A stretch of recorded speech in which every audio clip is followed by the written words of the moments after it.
At right. Delhi ఎన్నికల ఫలితాలపైన రాష్ట్ర BJP నేతలు స్పందిస్తున్నారు. ప్రస్తుతం మనతో మాట్లాడడానికి బీజేపీ సీనియర్ నేత ఎంపీ కంటెస్టెంట్ మాధవలత గారు మనతో పాటు ఉన్నారు. మేడం చెప్పండి, ఢిల్లీ ఎన్నికల ఫలితాన్ని ఎట్లా చూస్తారు? ఇది మీకు తెలంగాణ రాజకీయాలను ఎట్లా ప్రభావితం చేయబోతుంది? ధర్మో రక్షతి రక్షితహాయ. ధర్మాన్ని ఎవడైతే రక్షిస్తాడో వాడిని ధర్మమే కాపాడుతుందంట.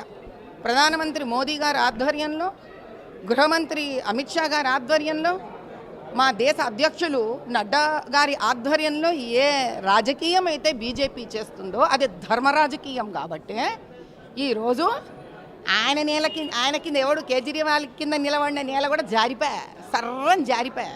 ధర్మ రాజకీయం చేయడానికి బీజేపీకి ఢిల్లీలో 27 ఏళ్ళు ఎందుకు పట్టింది?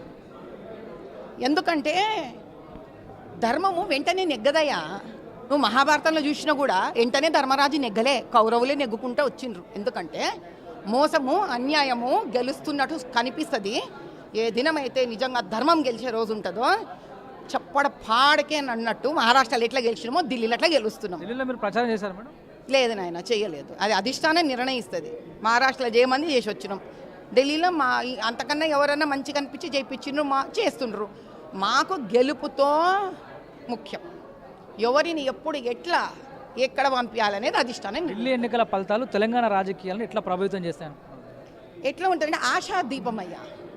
ఇప్పుడు మహారాష్ట్రలో గెలవంగానే ఏమైంది? ఢిల్లీకి ఆశాజ్యోతి అంటే ఎట్లా ఓటర్ ఆలోచిస్తుండే. ఇప్పుడు ఏది న్యాయమో ఏది కరెక్టు చీపురు కట్ట పెట్టుకోగానే నువ్వు చెత్త ఊడుస్తున్నావా, నువ్వు చెత్త పెంచుతున్నావా, ఆపు చీపురు కట్ట పెట్టుకొని ఏం చేసే లేని చెత్త కూడా తీసుకొచ్చి పెట్టే. ఎట్లా మందు బాటిళ్ళల్లో స్కాము, ఆడబిడ్డలను కొట్టుడు.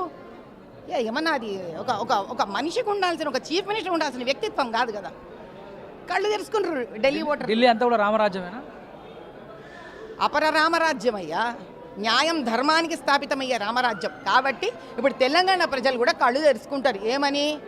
మీరు మోసపోకండి, న్యాయంగా ధర్మంగా మిమ్మల్ని పాలించేది బీజేపీ పార్టీ. కాబట్టి ఖచ్చితంగా ఈసారి 3 ఎమ్మెల్సీ సీట్లు మేము గెలిచి చూపిస్తాం, గెలిచి తీర్థం. ప్రజలు మా వైపే ఉన్నారు, న్యాయం మా వైపే ఉంది. రేవంత్ రెడ్డిది రామరాజ్యం కాదంటారా?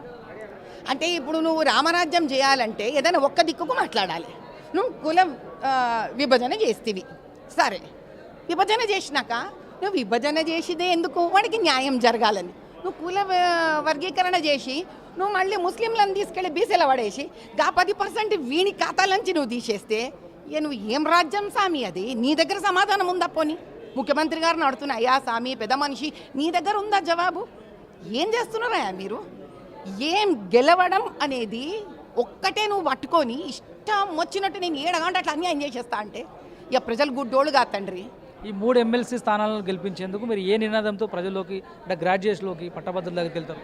1, 2 కాదయ్యా. ఈసారి మన బడ్జెట్లో నిర్మలా సీతారామన్ గారు అద్భుతమైన విషయం మనకేం పెట్టిండ్రంటే 12 లక్షల స్లాబ్ ఉన్న వాళ్ళందరికీ 10% తగ్గించేసిన ఇన్కమ్ ట్యాక్స్. ఎంతమంది టీచర్లు కొత్తగా వచ్చినోళ్ళు, దాని తర్వాత మళ్ళీ మనకి కాంట్రాక్ట్ బేసిస్లో ఉన్న టీచర్లు, నెలకు 1 లక్ష రూపాయల వరకు రాని వాళ్ళు వీళ్ళందరూ కూడా ఉన్నారు. ఫస్ట్ వాళ్ళకి ఎంత ఊపిరాడుతుంది అంటే 1,44,000 ఏమి 1,50,000 సంవత్సరాలు 1,50,000 కూడా పెట్టుడంటే అంత ఈజీ కాదు కదా. గ్రాడ్యుయేట్స్ కూడా అదే విధంగా ఎంతోమంది బీసీలకు, ఎస్సీలకు, ఎస్టీలకు అందరి స్టూడెంట్స్కి స్కాలర్షిప్లు డిక్లేర్ అయినాయి. కాబట్టి బడ్జెట్ ఒక నినాదం కాదు. ఒక్క నినాదం అంటే ఒక గ్రూప్కే నువ్వు హెల్ప్ చేస్తున్నట్టు. సర్వత్రా అన్ని గ్రూపులకి, గ్రాడ్యుయేట్స్కి, టీచర్లకి అందరికీ కూడా లాభదాయకంగా మన బడ్జెట్ ఈసారి చెప్పడం జరిగింది. రైట్. మొత్తానికి బీజేపీ హస్తిన ఫలితాలు రాష్ట్ర నాయకత్వంతో పాటు పార్టీ క్యాడర్లో ఫుల్ జోష్నిచ్చాయి. ఇది రామరాజ్యంగా మేము చూడాల్సిందే, చూస్తుంటాము. రాబోయే రోజుల్లో కాంగ్రెస్ పార్టీని గద్దె దింపి రామరాజ్యం దిశగా తెలంగాణ సమాజం రాబోతున్నారంటూ మాధవీలత కీలకమైనటువంటి కామెంట్ చేశారు. ఢిల్లీలో 27 సంవత్సరాల తర్వాత రామరాజ్యం ప్రారంభమైంది. రామరాజ్యం రావడం కంటే ముందుగా జరిగిన